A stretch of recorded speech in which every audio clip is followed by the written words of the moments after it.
जी नमस्कार, मैं हूं आपके साथ रंजनी सांडिले और आप देख रहे हैं पाठक की नज़र से।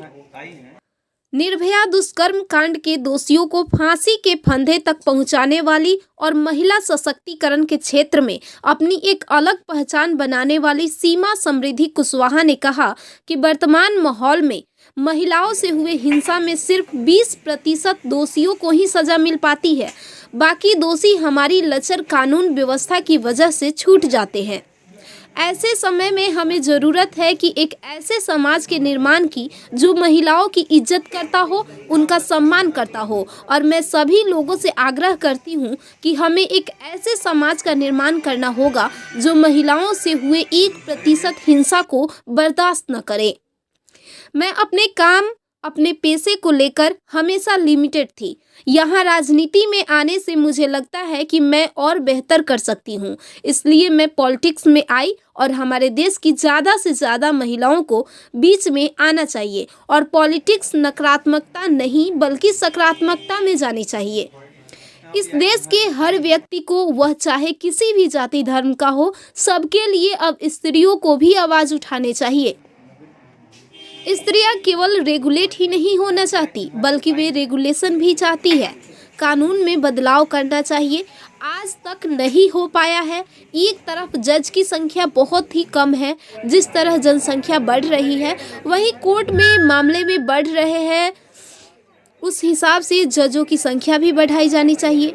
संसद में इसके लिए एक कानून लाया जाए जिससे जजों की जो वर्तमान संख्या 31 है उसे 51 किया जाए। इतना ही नहीं, प्रति वर्ष न सही कम से कम 2 से 5 वर्षों में 2 जजों की संख्या बढ़ानी चाहिए, तभी जाकर लंबित वादों का निपटारा समय से हो पाएगा।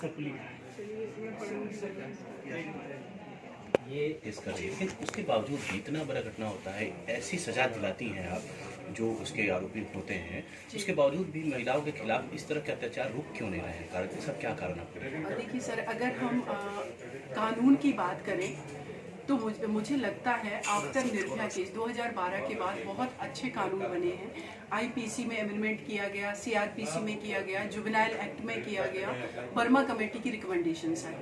लेकिन अगर हम उनके इम्प्लीमेंटेशन की बात करें तो इम्प्लीमेंटेशन सही ना होने की वजह से क्राइम नहीं रुक पा रहे हैं। सबसे बड़ा कारण है क्योंकि 2000 अगर हम 12 के बाद भी देखेंगे, रिसेंटली एनसीआरबी का डाटा है 30% कन्विक्शन रेट है।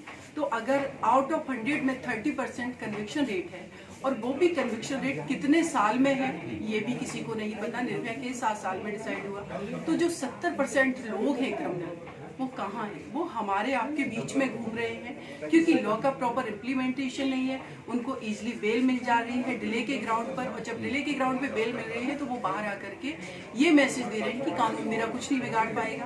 पुलिस सिस्टम आपका जो है वो, एक तो पुलिस की संख्या कम है, पॉपुलेशन निरंतर बढ़ रही है, भर्तियां पुलिस में हो नहीं रही है, संवेदनशील पुलिस को नहीं बनाया आपने, टेक्निकल नहीं बनाया, टाइम बाउंड समय पे आप चार्जशीट फाइल नहीं कर रहे हैं, टाइम बाउंड केस डिसाइड नहीं हो रहे, फास्ट ट्रैक कोर्ट केस नहीं आप करवा रहे हैं। तो फिर जो कन्विक्शन जब नहीं होगा तो जो लोग जिनमें डिटरेंस होना चाहिए कानून का वो नहीं होगा।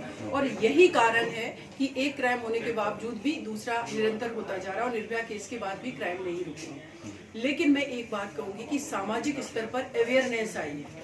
हमारे देश की बेटियों ने अपने हक आवाज की लड़ाई लड़ना सीख लिया, जो कि अभी उनको और लड़ना है। लेकिन मेरा एक और मानना है कि बेटियां अपनी आवाज उठा रही हैं, लेकिन हमारे जो बेटे जो क्राइम करे वो भी हमारे देश का हिस्सा है।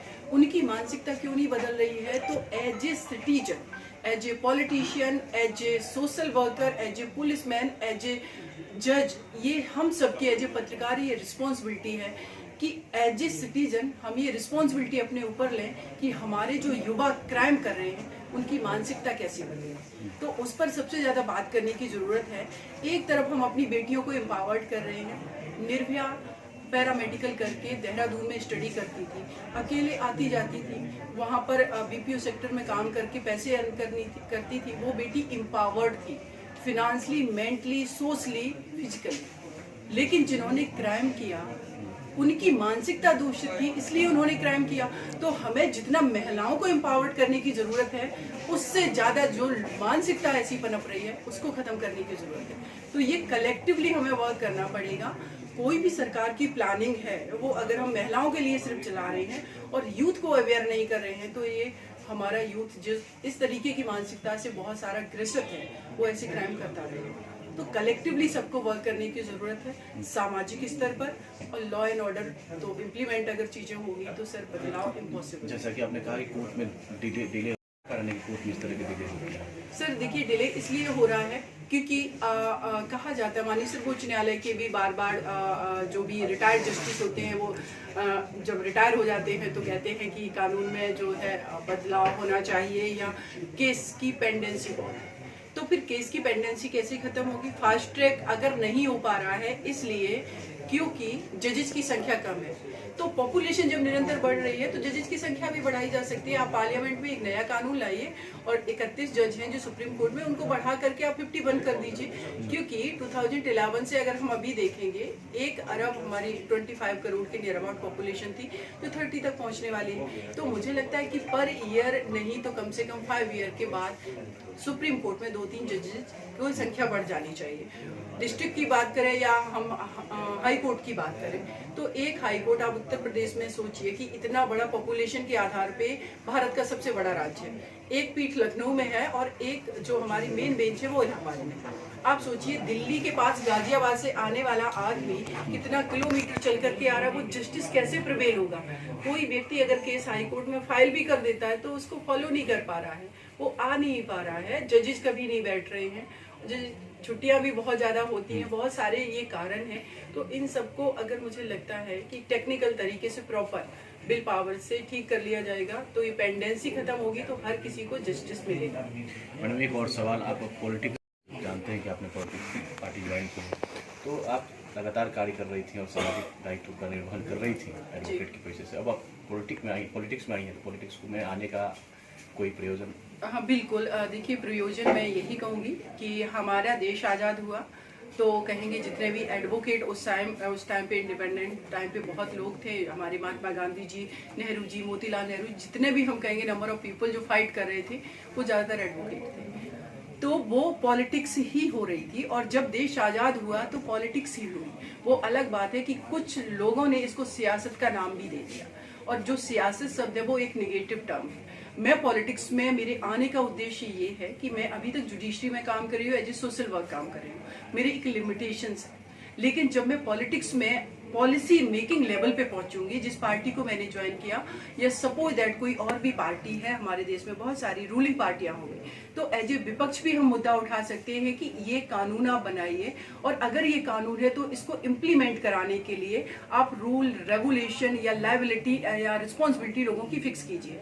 तो वहाँ मैं लिमिटेड थी, यहाँ मुझे लगता है कि मैं और बेटर कर सकती हूँ, इसलिए मैं पॉलिटिक्स में आई। और एक और बात कहूँगी कि हमारे देश की ज़्यादा से ज़्यादा संख्याओं में महिलाओं को पॉलिटिक्स में आना चाहिए, और पॉलिटिक्स नकारात्मक नहीं सकारात्मक की तरफ जानी चाहिए। इस देश के हर व्यक्ति को, चाहे वो किसी भी जाति, धर्म, लिंग कहीं का भी हो, किसी भी रिलीजन का, किसी भी क्षेत्र का हो, सबके लिए स्त्रियों को भी अब आवाज़ उठानी चाहिए। स्त्रियां सिर्फ रेगुलेट नहीं होना चाहती हैं, अब वो रेगुलेशन भी चाहती हैं कि वो रेगुलेट भी करें, चीज़ों को मॉडिफिकेशन करें जो चीज़ों में कुछ कमियां और खामियां हैं। तो इसलिए मैंने भी कदम रखा है, और भी स्त्रियां आ रही हैं, और ज़्यादा संख्या में आना चाहिए। चुनाव में क्या चुनाव लड़ रही है? चुनाव में अभी नहीं लड़ रही हूँ, और मेरा ऐसा मानना है कि चुनाव लड़ना ही पॉलिटिक्स में आना एक उद्देश्य नहीं होता है। हाँ, आप लोगों को एक न्यूज़ मैं दे देती हूँ कि रिसेंटली मुझे मेरी पार्टी ने, जो पार्टी मैंने ज्वाइन की है BSP, उन्होंने मुझे नेशनल स्पोक पर्सन बना दिया है।